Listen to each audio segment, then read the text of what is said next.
స్వచ్ఛత అంటే నందిని. నందిని పాలు మరియు పెరుగు. నమస్తే రమగారు. నమస్తే జయ. శ్రీరామనవమి శుభాకాంక్షలు రమగారు. శ్రీరామనవమి శుభాకాంక్షలు జయ. సుమన్ టీవీ ప్రేక్షకులందరికీ ఆ రామచంద్ర ప్రభు అనుగ్రహం సదా సంపూర్ణంగా ఉండాలని కోరుతూ పండుగ శుభాకాంక్షలు. శ్రీరామనవమి మనకి ఉగాది అనగానే వెంటనే నవమి కూడా గుర్తొచ్చేస్తుంది కదండి. వెంటనే విత్ ఇన్ వీక్లో వచ్చేస్తుంది. నవమి అనగానే మనకి భద్రాద్రి రాముడు గుర్తొచ్చేస్తాడు. ఆయన కళ్యాణం అంగరంగ వైభవంగా రాష్ట్రం నలుమూలల నుంచి, ఇరు తెలుగు రాష్ట్రాల నుంచే కాకుండా పక్కనున్న ఇటు తమిళనాడు వాళ్ళు, కర్ణాటక వాళ్ళు అందరూ వచ్చి కూడా కళ్యాణాన్ని తిలకిస్తూ ఉంటారు. మీరు ఎప్పుడైనా వెళ్ళారా కళ్యాణానికి? చిన్నప్పుడు ఏమైనా అవకాశం దొరికిందా? చిన్నప్పుడు మా అక్కయ్య వాళ్ళు వెళ్ళుంటారులే జయ. నాకు ఊహ తెలిసాక మేము భద్రాచలం వెళ్ళటం తక్కువే. నేను పుట్టకముందు మా తాతగారు ఎన్ని సంవత్సరాలు భద్రాచలంలో ఉన్నారు. మా అక్కయ్యలందరూ భద్రాచలంలో ఉన్నవాళ్లే. నేనే కొంచెం తక్కువ. బహుశా చివరి వాళ్ళకి కాస్త ఆ అవకాశం తక్కువ లభించింది. మా పెద్దక్కయ్యలకి, మా అన్నయ్య, మా నాన్నగారు, అమ్మ, తర్వాత తాతగారు, నాయనమ్మ వీళ్ళంతా బాగా మా చుట్టుపక్కలలో చాలామంది తాతగారితో పాటు అక్కడ ఉండేవాళ్ళు. ఆ చిత్రకూట పర్వత మండపము అవన్నీ నిర్మాణము, కొత్త మెట్లు, ఆ నిర్మాణాల పనులలో తాతగారు అక్కడ ఉండటం వల్ల బాగా ఉన్నారు మా వాళ్ళంతా. ఏటా సీతారామ కళ్యాణాన్ని రేడియోలో వినటం బాగా చిన్నప్పటి నుంచి జ్ఞాపకం నాకు. రేడియోలో వచ్చేది కదా, అది బాగా వినేవాళ్ళం. అక్కడ టీవీ దూరదర్శన్ పెరిగిన తర్వాత దూరదర్శన్లో కూడా ఎన్నేళ్ళలో చూసాం. నేను ఇప్పటికీ టీవీ ఆన్ చేసుకుని కూర్చుంటా. కళ్యాణం మొత్తం చూస్తాను, ఎక్కడ మిస్ గాను. ఇప్పుడు 3-4 కళ్యాణాలు కూడా 3 ముక్కలుగా అన్ని చోట్ల కెమెరాలు పెట్టేసి అన్నీ చూపిస్తారు కదా. ఎక్కడిదైనా సరే సంపూర్ణంగా కళ్యాణం చూస్తాను నేను. మంచి అవకాశం. అవును, టీవీలో వచ్చాక అద్భుతమైన అవకాశం కదండి. మీడియా మనకి పైగా మనం అక్కడికి వెళ్తే ఆ జనసందోహంలో ఏమిటైపోతున్నామో తెలియకుండా ఉంటాం. సాన్నిధ్యంలో ఉన్నాము, క్షేత్రంలో ఉండటం వల్ల వచ్చే ఆ పవిత్ర భావన ఉన్నప్పటికీ కంటితో మనం బాగా నేరుగా చూసేస్తున్నది భావన తెలీదు, అర్థం కాదు, గందరగోళంగా ఉంటుంది. అదే మనం టీవీలో అనుకో, ఇక రెండో పని చేయకుండా ఎక్స్పీరియన్స్ అది కదా. శాటిలైట్స్ లో వర్క్ చేశా కదా, ప్రతి సంవత్సరం లైవ్ కి వెళ్ళేదాన్ని రమ్మగారు. అక్కడ ఉండి చేస్తుంటే అంటే మేము కొంచెం జనంలో కాకుండా ప్రత్యేకంగా మీడియా వాళ్ళకి ఒక సపరేట్ ప్లేస్ ఉంటుంది కదా, దగ్గర నుంచి కళ్ళతో చూస్తూ ఉంటే అబ్బా అసలు ఆ అనుభూతి మాటల్లో చెప్పడం. దాదాపు ఒక 7-8 సంవత్సరాలు వెళ్ళాను నేను. ఒక సంవత్సరం, నెక్స్ట్ ఇయర్ ఇంకొకరు, ఆ నెక్స్ట్ ఇయర్ నేను, అట్లా అద్భుతం రమ్మగారు. ఒక్కసారైనా కళ్యాణాన్ని మాత్రం కళ్ళతో చూడాలి. మహా అద్భుతం. మేమేం చేస్తున్నామంటే, మేము మా ఇంట్లోనో, అక్కయ్య వాళ్ళ ఇంట్లోనో, మా వేద పాఠశాలలోనో ఎక్కడో చోట సీతా కళ్యాణం చేసుకుంటున్నాం మేము. ఖచ్చితంగా సీతా కళ్యాణం జరుగుతుంది. ఆ కళ్యాణానికి అక్కడికి వెళ్ళకపోతే నేను ఇక్కడ టీవీలో పెట్టుకుంటాను. పీటల మీద కూర్చుంటారండి? పీటల మీద కూర్చుంటారు. కళ్యాణం అనగానే మనకి మేము కూర్చోవటము, అక్కయ్య వాళ్ళు ఎవరైనా కూర్చోవటము, మా మరిది గారి శిష్యులు ఎవరైనా పాఠశాలలో వాళ్ళు ఎవరైనా కూర్చోవటం, ప్రతి మంత్రం ఒక అక్షరం పోకుండా సమస్తమైన మంత్రాలు వినటం. మా వాళ్ళు అంకురార్పణ నుంచి చేస్తారు. ఉగాది పండగ ముందు రోజు, ఆ రోజు పొద్దుటి నుంచి అంకురార్పణ మొదలుపెట్టి ప్రతిరోజు సేవాకాలం నడుస్తుంది ఏదో ఒకటి రాముల వారిది. కళ్యాణం నాడు కళ్యాణం చేస్తాం, దశమి నాడు పట్టాభిషేకం కూడా చేస్తారు. రమగారు, ఇది సీతారాముల కళ్యాణం చూస్తే వివాహం కాని వారికి వివాహం జరుగుతుందనేది వింటూ ఉంటాం కదండి. అంటే కళ్యాణానికి వెళ్ళే చూడాలని కాదు, మనం ఇంట్లో మన పిల్లలకి పెళ్ళిళ్ళు కావటం లేదు, మన ఇంట్లో సీతా కళ్యాణం జరుపుకుంటే మనకి కూడా కన్యాదానం చేసే అవకాశం లభిస్తుందని చెప్తారు పెద్దవాళ్ళు. అమ్మవారు భగవంతుడి కళ్యాణం చేస్తే సమస్తమైన కళ్యాణాలు మన ఇంట్లో జరుగుతాయి. అంతేగా. కళ్యాణం అంటే వివాహం అనే కాదుగా, శుభాలు కూడా అన్ని రకాల శుభాలు జరుగుతాయి. ఏదైనా ఇబ్బంది ఉన్నవాళ్ళు సీతా కళ్యాణ ఘట్టం మన ఇంట్లో జరపటం. మనం కళ్యాణ ఘట్టం అంటే రామాయణంలో సీతా కళ్యాణ ఘట్టము చకచక అయిపోతుంది. మనము సీతాపరిణయ గాథని మనం ఏం చేస్తాము, ఆయన ఇల్లు ఎత్తినట్టు అందరూ చూస్తున్నట్టు అట్లా బోల్డన్ సినిమాలు చూసాం మనం. ఆమె కూడా పరిగెత్తుకుంటూ వచ్చి దండ వేసింది అమ్మవారిని ఇట్లా చూస్తాం కదా. నిజానికి రామాయణంలో అలా జరగల.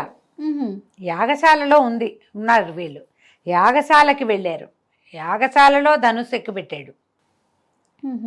ఈ ధనుసు వీర్యశుల్కగా మా అమ్మాయిని నిశ్చయించాము. మా అమ్మాయిని వీర్యశుల్క, ఎవరైతే మహత్తరమైన పరాక్రమవంతుడు ఉంటాడో, ఈ విల్లుని ఎక్కుపెట్టగలిగిన వాడు ఎవరుంటారో వారికి మా కన్యనిచ్చి వివాహం చేయాలని భావిస్తున్నాను అని చెప్పారు జనకులు వారు. ఈ విల్లు విరిగింది. ఈయన ధనుర్భంగము, శివధనుర్భంగం ఎట్లా జరిగింది? ఆయన విరుద్ధామనుకోలేదు కదా. ఎక్కువ పెట్టడానికి ప్రయత్నం చేశారు. రామ ధను పశ్య అంటారు, ధనుస్సుని చూడమన్నారు. ఒక ధనుస్సుని చూడాలంటే ఊరికే చూడడం కాదు, మనమైతే మామూలుగా చూస్తాం. ఈ కోదండ విద్య వచ్చిన వాడు ఏం చేస్తాడు, ఏమిటి దాని పాటి, దాని శక్తి ఏమిటి, దాని సత్తా ఏమిటి, ఎక్కడ దాని తాలూకు పవర్ ఉంది అనేది, తర్వాత ఎంత ధనుస్సు సారించగలుగుతామో అనేది చూడాలనుకుంటారు. మనం ఏ వస్తువుని ప్రయోగించడం నేర్చుకున్న వాళ్ళు దానిని పరిశీలించాలంటే, దాన్ని చూడడం అంటే దాని శక్తిని పరీక్షించడమే కదా.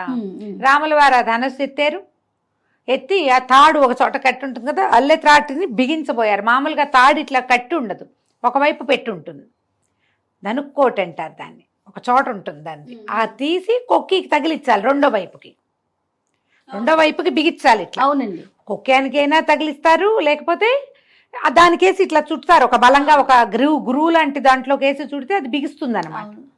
అది లాగాడు ఆయన. లాగితే ఈ లాగిన సత్తా భగవంతుని చేతిని అది ఓర్చుకోలేకపోయింది, ధనస్సు విరిగింది. ఎక్కువ పెట్టిన వాడికి ఇస్తానంటే వీళ్ళు విరవగా, అంటే ఎక్కువ పెట్టేవాడే భూమి మీద లేడు ఎవరు అక్కడ.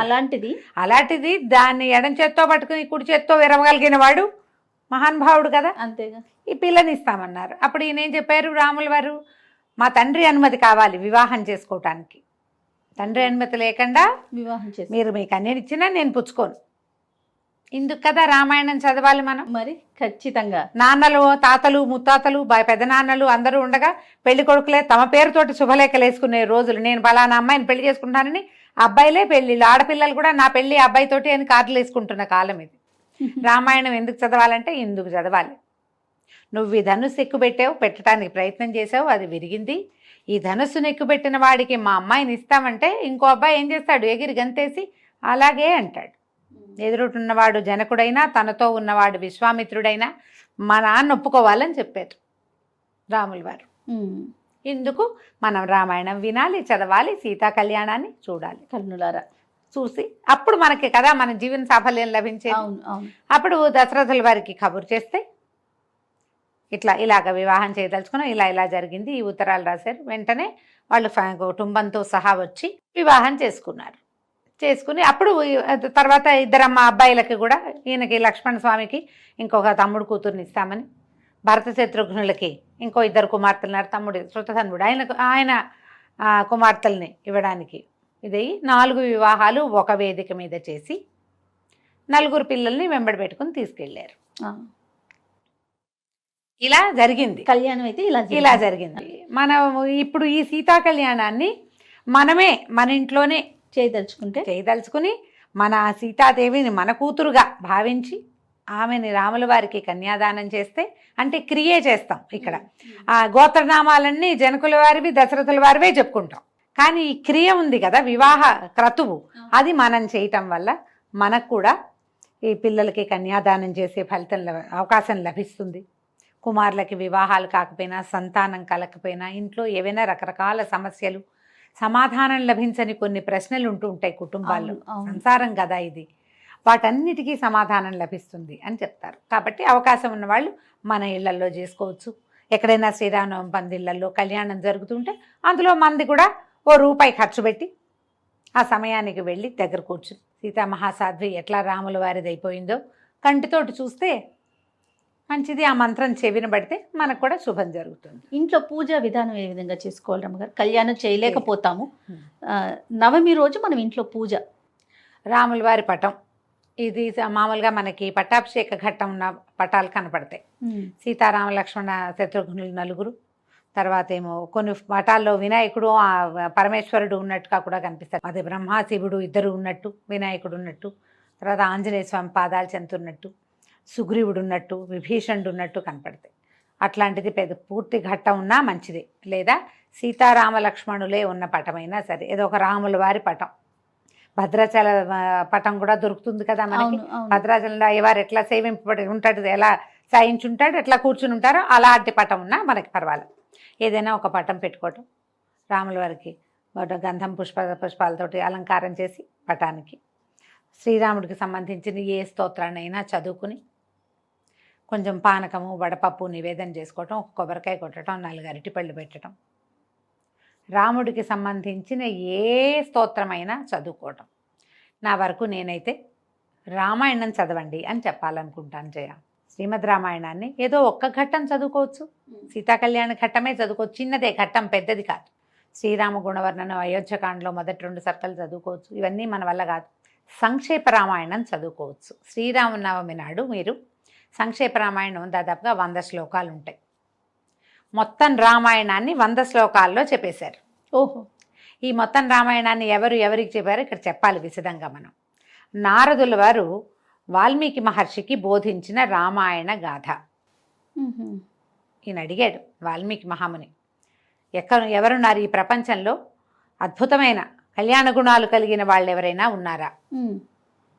వీర్యవంతుడు, గుణవంతుడు, బుద్ధిమంతుడు, వాగ్మి, బాగా మాట్లాడగలిగేవాడు, పరాక్రమవంతుడు, ధర్మాన్ని పట్టుకున్న వాడు ఎవరైనా ఉన్నాడా అని అడిగితే, నా లేకే నాయన ఇప్పుడే ఉన్నాడు, భూమిని పరిపాలిస్తున్న ప్రభువే, నువ్వు చెప్పిన ఈ కళ్యాణ గుణాలన్నీ కలిగినవాడు అని చెప్పి రాముని యొక్క గాథని నారదుడు ఈయనకి వాల్మీకి ఉపదేశించారు. సంక్షేప రామాయణంలో చకచక రామాయణం కదిలి వెళ్ళిపోతుంది. ఈయనకి దశరథుడు, ఆయనకి 4 కుమారులు కలిగారు. తర్వాత వీళ్ళు ఆయన కుమారుడికి ఇది చేయాలనుకున్నాడు, సీతతో వివాహం జరిగింది. తర్వాత ఏమో ఆయన పట్టాభిషేకం చేయదలుచుకున్నారు. ఆయన భార్య ఏమో ఆవిడ పూర్వం ఇదివరకు వరాలు పొందింది, ఆ పొందిన వరాలు అడిగింది, రాముడిని వనవాసానికి పంపించమంది, భరతుడికి పట్టాభిషేకం చేయమంది. ఆయన రాముడు వనవాసానికి బయలుదేరాడు, దశరథుడు గతించాడు. మళ్ళీ భరతుడు వచ్చి అడిగాడు, తండ్రి లేడు, నువ్వే రాజ్యం తీసుకోమంటే ఆయన ఒప్పుకోలేదు. పాదుకలకి పట్టాభిషేకం చేస్తూ భరతుడు ఉండిపోయాడు నందిగ్రామంలో. రాముల వారు భార్యను తీసుకుని ఆయనతో పాటు లక్ష్మణుడు, సీతాదేవి వెళ్ళారు. వీళ్ళు ముగ్గురు వీళ్ళ తర్వాత భరద్వాజాశ్రమానికి వెళ్ళారు. అక్కడ ఎక్కడెక్కడికి వెళ్ళారో అది దండకారణ్యాన్ని ప్రవేశించారు. అక్కడ శూర్పణఖ వచ్చింది. శూర్పణఖ వల్ల ఖరదూషణులను సంహరించాడు. తన జ్ఞాతులందరూ మరణించారని తెలిసి రావణాసురుడు వచ్చాడు. రాముణ్ణి జయించాలంటే రాముణ్ణి జయించడం నీ వల్ల కాదని మారీచుడు చెప్పినా కూడా అతను వినలేదు. కాలం సమీపించింది రావణాసురుడికి అని చెప్తారు సంక్షేప రామాయణాల్లో. ఆ కాలం దాపురించటం వల్ల, పోయే కాలం దాపురించిన రావణాసురుడు ఈ భార్యని తీసుకెళ్ళిపోయాడు. తీసుకెళ్తే ఆ తర్వాత జటాయువు వల్ల ఇవన్నీ తెలుసుకున్నారు. రామలక్ష్మణులు సీత వెళ్ళిపోయిందని, అంటే సీతని పోగొట్టుకున్నామని, అపహరించబడిందని, రావణుడని ఫలానా ఒకడు అపహరించాడని ఆమె కోసం వెతుకుతూ వీళ్ళు కిష్కిందకు వచ్చారు. ఆంజనేయుడు, సుగ్రీవుడు, వాలి యొక్క సంహరణము, సుగ్రీవుడికి రాజ్యం ఇవ్వటం, అప్పుడు వాళ్ళు వెతకటం.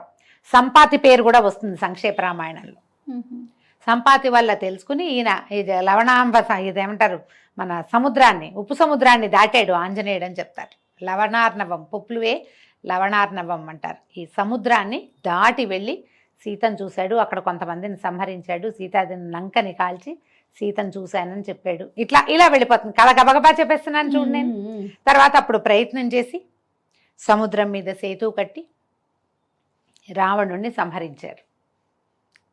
సీతని అగ్నిప్రవేశం చేయించిన మాట కూడా సంక్షేప రామాయణంలో ఒక వాక్యంలో చెప్తారు.